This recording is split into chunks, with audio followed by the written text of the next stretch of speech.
নমস্কার বন্ধুরা, আমি নীলা আর আপনারা দেখছেন নেচার উইথ নীলা। বন্ধুরা, দুর্গাপুজো এবং কালী পুজো আশা করি আপনারা খুব ভালো কাটিয়েছেন এবং আগামী জগদ্ধাত্রী পুজোর জন্য আপনাদেরকে আগাম শুভেচ্ছা জানাই এবং প্রত্যেককেই শুভ বিজয়া জানাই। আজকে আমি আমের কিছু ভ্যারাইটি আপনাদেরকে দেখাবো যেগুলো নীলাজ গার্ডেনে নতুন রেডি হয়েছে। পুরনো যেসব ভ্যারাইটিগুলো আগে ছিল সেগুলো তো অলরেডি রয়েছে, তার সাথে কিছু নতুন ভ্যারাইটি রেডি হয়েছে, সেগুলোর ওপরেই আজকের ভিডিও। আমের সাথে কিছু লঙ্ঘনও রেডি হয়েছে, সেগুলো আজকে আপনারা দেখাবো। বন্ধুরা, এখানে যে আমের চারাটা আপনারা দেখতে পাচ্ছেন এটা হলো পেন কেন লিং। পেন কেন লিং একটা তাইওয়ান ভ্যারাইটি, দেখতে অপূর্ব সুন্দর হয়। আপনারা স্ক্রিনের ছবিটা দেখতেই পাচ্ছেন। আর এ খেতেও ভালো হয়, ফলনও বেশ ভালো হয়। পেন কেন লিং এটা কিন্তু একটা তাইওয়ান ভ্যারাইটি, ফাইবারলেস আম, যাতে ফাইবার একদম না থাকে বললেই চলে। এই টাইপের ভ্যারাইটিগুলো এই মুহূর্তে আপনারা নীলাজ গার্ডেনে পেয়ে যাবেন। আর এর সাথে এই মুহূর্তে নীলাজ গার্ডেনে যে আমটা রয়েছে সেটাও আমি দেখাই। এই যে গাছটা, এটা হলো কেরি ম্যাঙ্গো। কেরি ম্যাঙ্গো সম্পর্কে আপনারা অনেকেই জানেন। কেরি একটা ফ্লোরিডার ভ্যারাইটি, খুব ভালো একটা জাত। স্ক্রিনে আমরা ছবিটা আপনাদের জন্য দিয়ে দিয়েছি। কেরি ম্যাঙ্গোর এই সাইজের গাছ আপনারা নীলাজ গার্ডেন থেকে পারচেস করতে পারবেন। পেন কেন লিং, কেরি ম্যাঙ্গো, এটি দুটোই কিন্তু নীলাজ গার্ডেনে এবার প্রথমবার প্রোডাকশন হয়েছে এবং যথেষ্ট ভালো ভ্যারাইটির আম। এরপরে যে চারাটি দেখাচ্ছি এটা হচ্ছে ভ্যালেন্সিয়া প্রাইড। ভ্যালেন্সিয়া প্রাইড সম্পর্কে আমার আলাদা করে কিছু বলার নেই।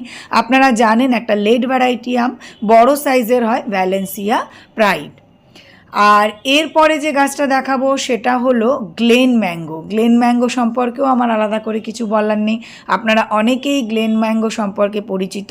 আর যে সমস্ত বন্ধুরা এই সমস্ত আমগুলো প্রথমবার নাম শুনছেন তাদেরকে আমি রিকোয়েস্ট করব তারা ইন্টারনেটে গিয়ে নাম দিয়ে এই আমগুলো সম্পর্কে একটু জেনে নিন, একটু জেনে তারপরে আমগুলো পারচেস করুন।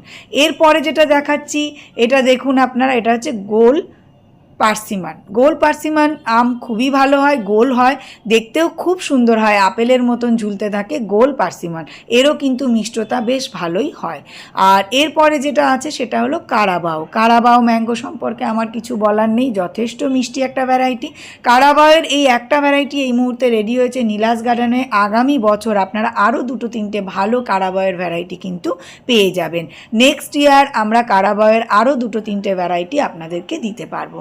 কারাবাও ম্যাঙ্গো খুবই মিষ্টি এবং ভালো জাতের আম, ছোট সাইজের হয়, খুব বড় সাইজের হয় না, কিন্তু যথেষ্ট মিষ্টি এবং খুবই ভালো আম কারাবাও আম। অনেক বন্ধুরা আমার কাছ থেকে এই আমের জন্য বলেছিলেন। এরপরে যেটা দেখাচ্ছি সেটা হচ্ছে মায়া ম্যাঙ্গো। মায়া আমটা সম্পর্কেও আমার আলাদা করে কিছু বলার নেই। আপনারা জানেন মায়া একটা খুব ভালো ভ্যারাইটির, ভালো জাতের আমের চারা। এই টাইপের চারা আপনারা মায়া ম্যাঙ্গোর পেয়ে যাবেন নীলাজ গার্ডেন থেকে। বন্ধুরা, এই মুহূর্তে যে সমস্ত আমগুলো আমি দেখালাম এই সমস্ত আম আপনারা এই মুহূর্তে নীলাজ গার্ডেনে পাবেন। এই সময় যারা কুরিয়ারে আম গাছ নিতে চান তারা অবশ্যই দূর থেকে কুরিয়ারে আম গাছ নিতে পারেন, কারণ এখন কিন্তু গরমের আর ওয়েদার নেই, আস্তে আস্তে ওয়েদারটা চেঞ্জ হচ্ছে। বন্ধুরা, এর সাথেই কিন্তু আরও অনেকগুলো আমের ভ্যারাইটি, যেমন পুষার কিছু ভ্যারাইটি, লখনৌ CISH-এর ভ্যারাইটি, এছাড়াও কাটিমন, চাকাপাত, নামডগমাই পার্পেল, নামডগমাই গোল্ডেন, অনেক কিছু ভ্যারাইটি, অস্টিন, এই সমস্ত ভ্যারাইটি যেগুলো পুরনো নীলাজ গার্ডেনে ছিল সেগুলো আপনারা হোলসেল এবং রিটেলে নীলাজ গার্ডেন থেকে পারচেস করতে পারেন। আর নীলাজ গার্ডেনের অথেন্টিসিটি সম্পর্কে আপনাদের আলাদা করে কিছু বলার নেই, আপনারা সবাই জানেন। বন্ধুরা, এখন যেটা দেখাচ্ছি সেটা হচ্ছে হোয়াইট লঙ্ঘন, স্নো হোয়াইট। হোয়াইট লঙ্ঘন খুব ভালো জাতের একটা লঙ্ঘন, বছরে দুবার করে হয়। যারা একটা লঙ্ঘনের গাছ ছাদে লাগাতে চাইছেন তারা অবশ্যই এই ভ্যারাইটিটা লাগাতে পারেন। হোয়াইট লঙ্ঘন খেতে খুব সুন্দর, এর একটা হালকা সুগন্ধ আছে যেটা আপনাদের মুখে দিলেই আপনারা বুঝতে পারবেন, এবং বীজ কিন্তু যথেষ্ট ছোট হয়। যে কোনো লঙ্ঘনেরই প্রথমে এক দুবার বীজ একটু বড় হবে, তারপরে কিন্তু ভালো জাতের, যেগুলো ভালো জাতের লঙ্ঘন, আস্তে আস্তে তার বীজ কিন্তু ছোট হবে। আর এই লঙ্ঘনটা যথেষ্ট ছোট বীজ। এরপরে আমি যেটা দেখাবো সেটা হলো পিংপং। পিংপং যেটা খাকি কালারের হয়, নর্মাল পিংপং লঙ্ঘন, বেশ বড় সাইজের হয় এবং খাকি কালারের হয়। এই লঙ্ঘনটাও কিন্তু খুব ভালো ভ্যারাইটি। পিংপং কিন্তু আমাদের এখানে প্রায় দুবার তিনবার ফুল চলে আসে। পিংপংয়ের ভ্যারাইটিটা আপনারা অবশ্যই লাগাতে পারেন। নীলাজ গার্ডেনে রেড পিংপং, পিঙ্ক পিংপং এবং নর্মাল পিংপংয়ের গাছ, এই তিন ধরনের পিংপং আপনারা পেয়ে যাবেন। এছাড়াও অন্যান্য যে সমস্ত ভ্যারাইটিগুলো আছে সেগুলো আপনারা পেয়ে যাবেন, যেমন চাইনিজ, ভিয়েতনাম জাম্বো, সেগুলোও পাবেন। এটা দেখুন, এটা একটা রেড পিংপং লঙ্ঘনের গাছ। রেড পিংপং কিন্তু খুব সুন্দর দেখতে হয়। যারা রঙটা বেশি পছন্দ করেন, যে লাল টুকটুক টুকটুকে রঙের হবে তারা অবশ্যই রেড পিংপং লাগাতে পারেন। এটাও কিন্তু বেশ সুগন্ধিযুক্ত এবং এর বীজও কিন্তু আস্তে আস্তে একদমই ছোট হয়ে যায়।